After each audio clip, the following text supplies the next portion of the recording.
皆さんこんにちは。チャプターズブックスター書店士の森本萌乃です。今日はいつもとちょっと違ったような本を紹介したいなと思って動画を撮り始めました。なんかねちょっとまとまるかなと思って、いつも適当に喋ってる、適当でもないけどね適当に喋ってるんですけど、今日ノート書いたりしました。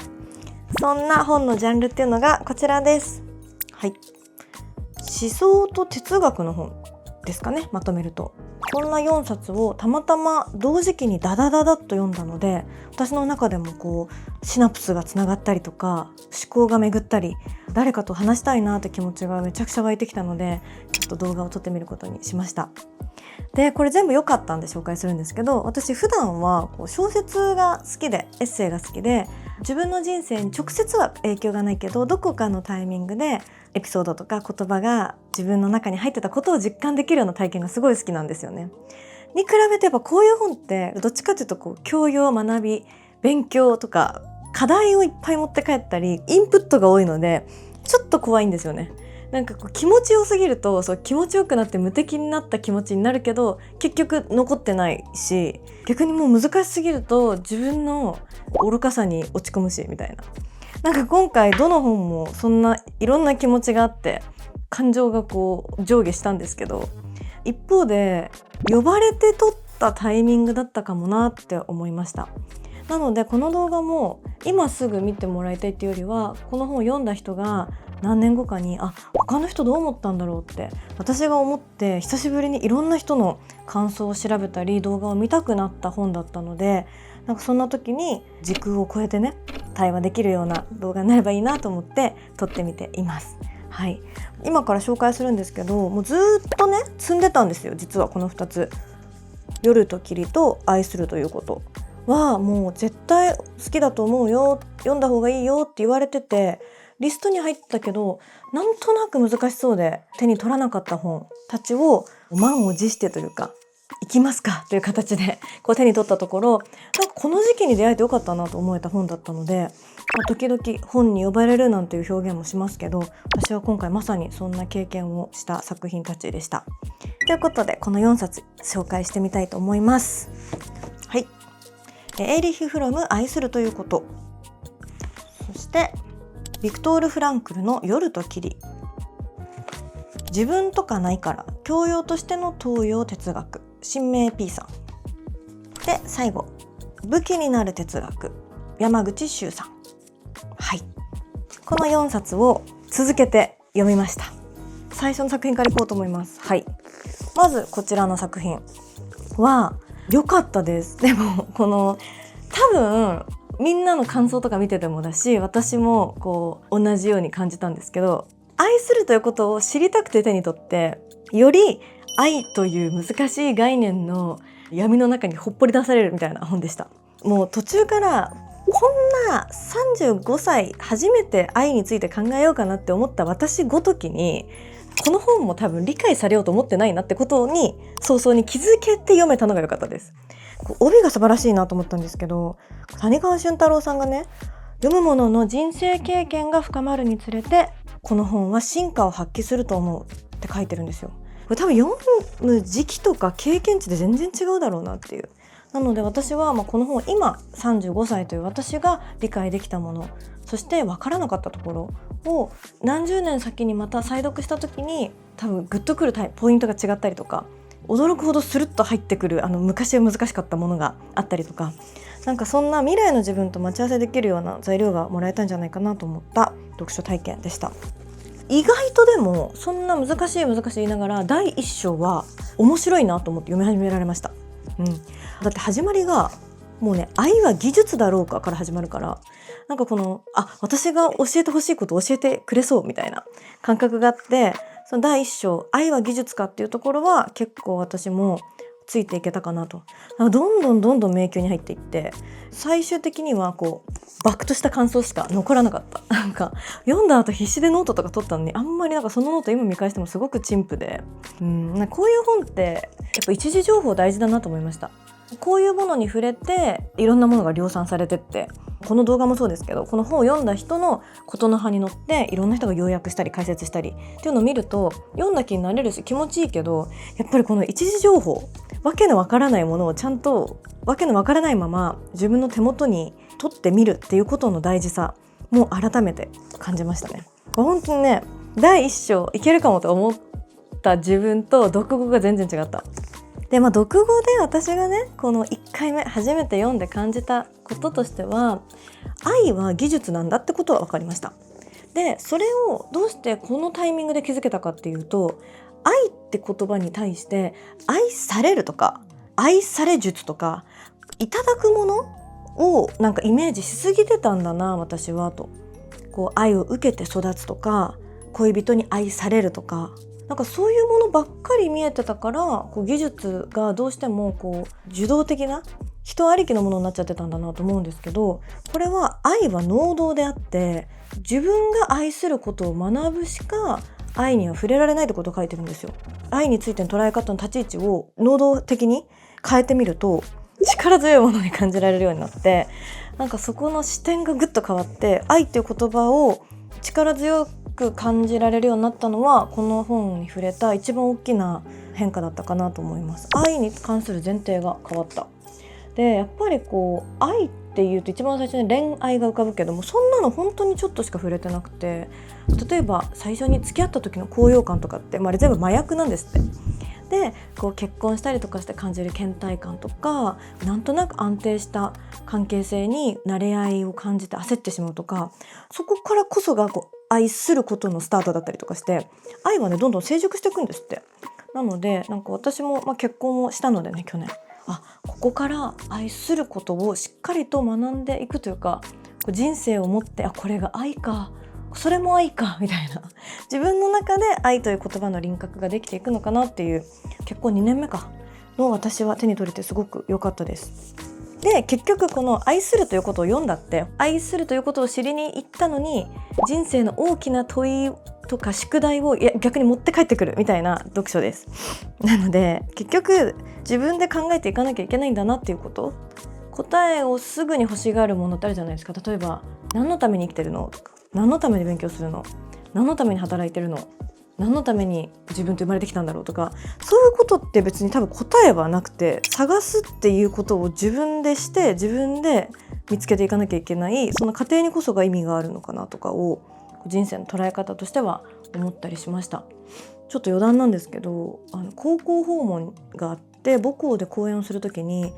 本当に勉強が嫌いなんですけどなんで勉強しなきゃいけないんですかって真顔で、高校3年生だ、結構もう大人に近いですよねに聞かれた時に、なんかうまく答えられなくて、あれ多分 4,5 年前なんですけど、未だに心に残ってるんですよ。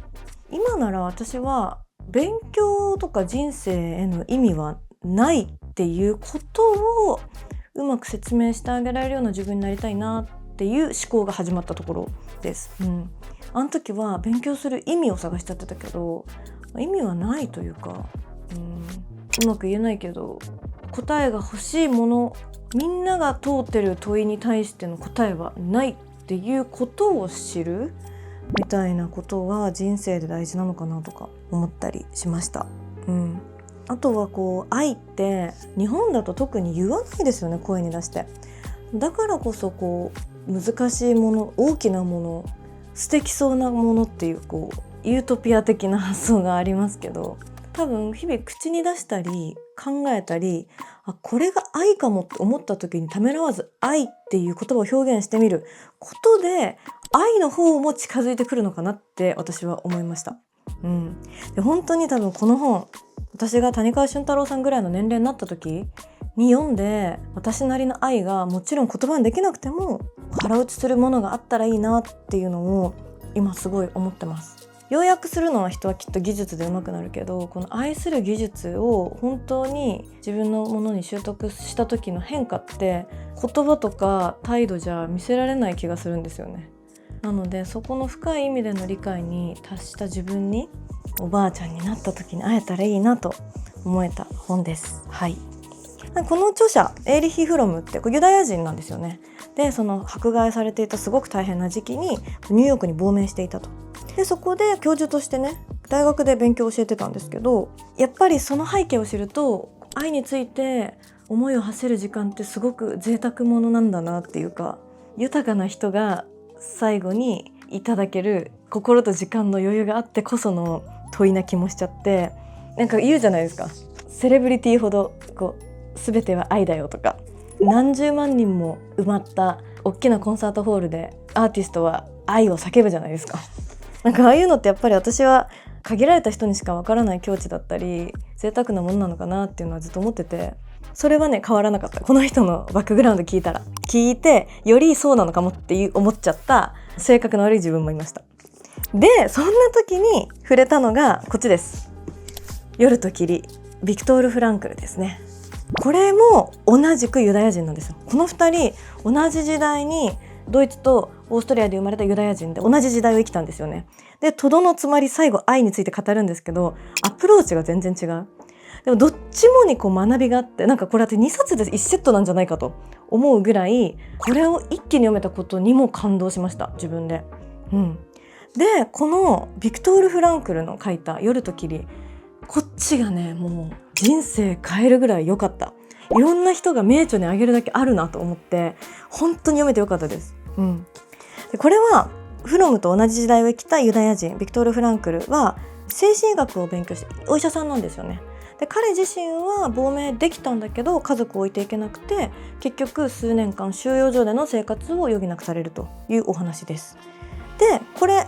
自体もすごい覚悟して1ページ目めちゃくちゃ重たい気持ちで開いたんですけど、収容所がどれだけ大変だったかっていう過酷な体験をどういう気持ちで乗り切ったかっていう話をしていて、かなり読みやすかったです。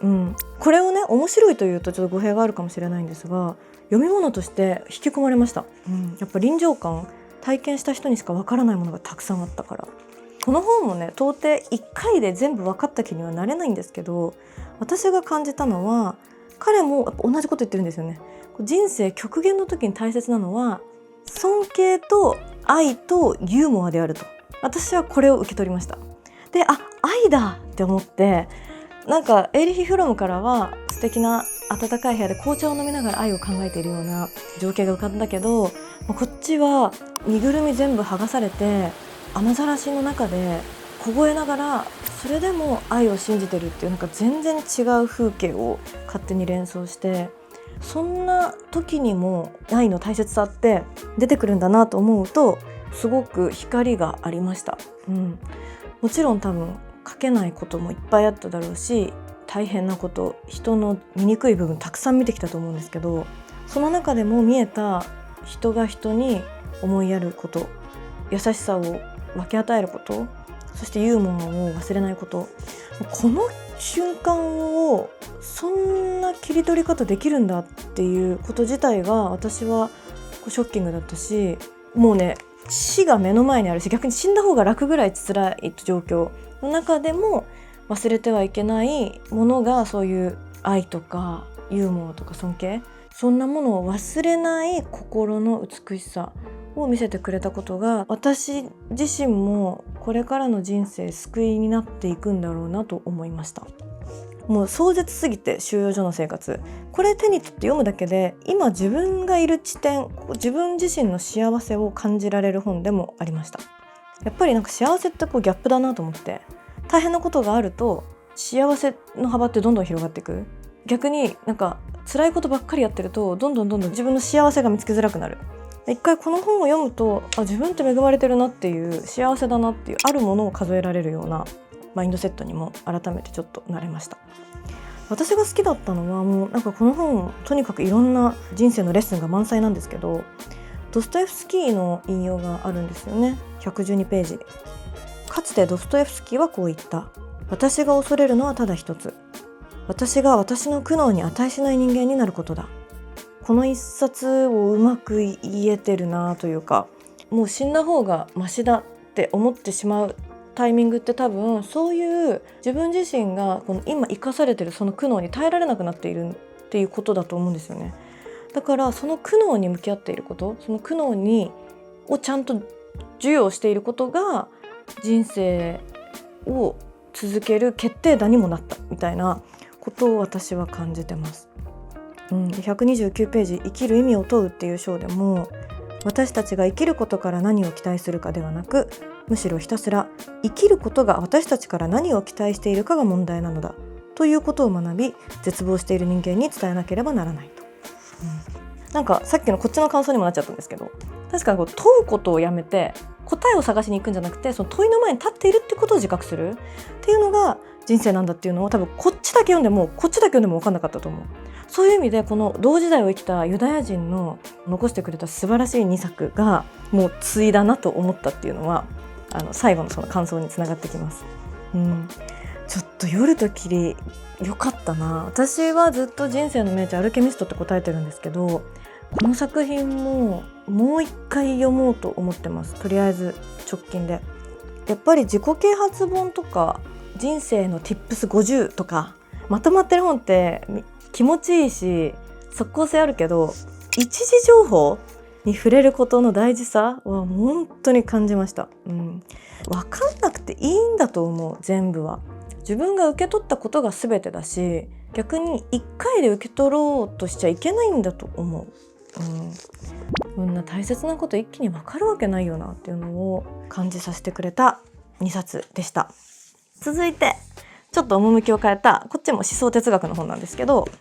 自分とはないからってこの東洋哲学の本と、あとこの角川の山口周さんの向きになる哲学50を持ってきたんですよ。これね、今まさに言ってた50個にまとめてくれてるのと、ものすごい賢い東大出身の新明 P さんが自分が得た有り余る知識量をものすごく面白くまとめてくれた本で、保険として持ってきました。私なんかもしこの愛するということと夜と霧がハマれなかったり辛い読書体験になっちゃってたら、多分自分のことちょっと嫌いになっちゃうと思うんですよ。みんなあんなにって言ったり感動したとか人生の名著に挙げてるのに、35歳この書店集何も感じずにそっとなかったことにしていくのしんどいなと思って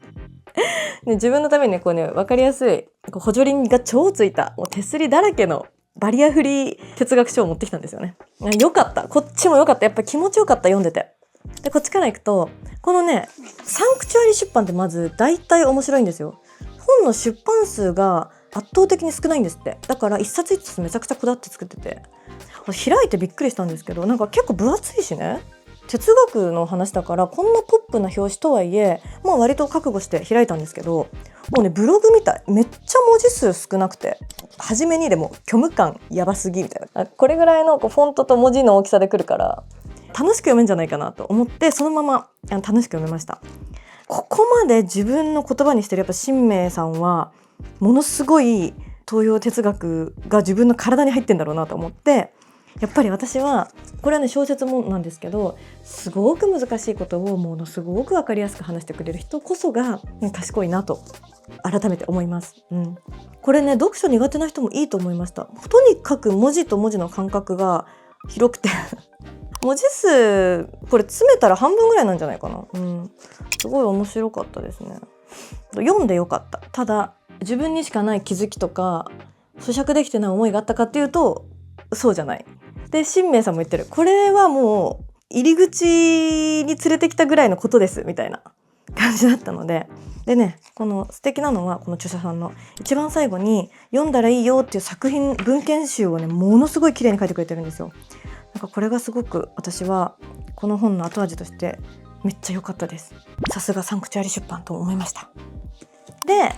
保険ナンバー2がこれですね。山口周さんの武器になる哲学50。これもね本当にねもうありがたい本でした。山口周さんが多分これ全50人の哲学者の方の有名な思想とか言葉を全部章立てて 2,3 ページで分かりやすくまとめてくれてるんですよね。でこれも読んでる時気持ちよかったけど、じゃあ自分はどこに対してどうやって考えてどうなったかっていうと、そこには全然至れてない。やっぱ要約されちゃってると一瞬の理解で終わっちゃうなっていうのを、この一時情報と賢い人がまとめた本を一気に読んだことで再認識しちゃった。だからやっぱりわからないけど触れに行く方が残るものは多いのかも。ただ例えばこの山口周さんのやつとかだと私すごい好きだったのがジル・ドゥルーズのパラノとスキゾっていう章があって、なんかそこの考え方とかもうちょっと知りたいなって思ったり、あとはなんか学校で勉強してたミシェル・フーコーとか、あとジャック・デリダとかなんか聞いたことあった人たちいっぱい出てくるから、そうだと思ってもう一回おさらいしたくなったりとか、そういう新しい知的好奇心をたくさんくれたので、これに甘えずちゃんとここで触れたいなと思った本は深掘りする、そこまでが大人の勉強として大切なんだろうなと思って、ちょっと横着しないでやんなきゃなと思いました。ということでちょっと私にしては珍しく哲学そして思想の本を4冊一気に同じ時期に読んでみました。すごくいい経験だったから、この4冊用意して読むのもおすすめだし、とにかくね、この2冊愛するということと夜と霧はセットで読むといいなと思いました。また折に触れて読みたい作品で会えて嬉しいし、これ頑張って読んだから大好きな小説に戻ろうっていう自分へのご褒美も待ってるのがすごい楽しみです。ということで哲学思想の本おすすめしてみました。ではまた次の動画で会いましょう。失礼します。なんか今日緊張した。うまく話せたかな